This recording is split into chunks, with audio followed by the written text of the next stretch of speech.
এক কথায় অবিশ্বাস্য দল ঘোষণা করলো আর্জেন্টাইন কোচ লিওনেল স্কালোনি। দর্শক, চিলি আর কলম্বিয়ার বিপক্ষে ম্যাচকে সামনে রেখে এবার মূল স্কোয়াড ঘোষণা করেছে আর্জেন্টিনা। এবার অফিসিয়ালি মূল স্কোয়াড জমা দিয়েছে স্কালোনি। চলুন এক নজরে দেখে নেওয়া কারা কারা জায়গা পেয়েছে আর্জেন্টিনার মূল স্কোয়াডে এবং কারা কারা বাদ পড়েছে। দর্শক, মূল স্কোয়াডে গোলকিপার হিসেবে রয়েছেন তিনজন। তারা হলেন এমিলিয়ানো মার্টিনেজ, জেনোরিমো রুলি এবং বেনিতেজ।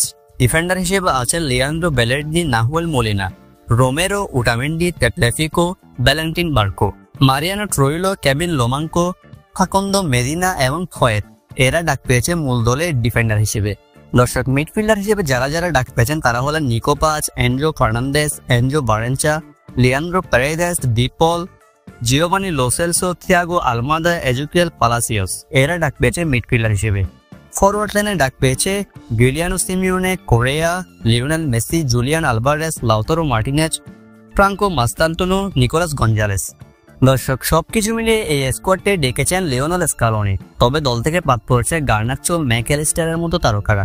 6 তারিখ চিলি এবং 11 তারিখ কলম্বিয়াকে মোকাবেলা করবে আর্জেন্টিনা। দর্শক, স্কোয়াডটি কেমন হয়েছে আপনার মতে? কমেন্ট করে জানান আপনার মতামত।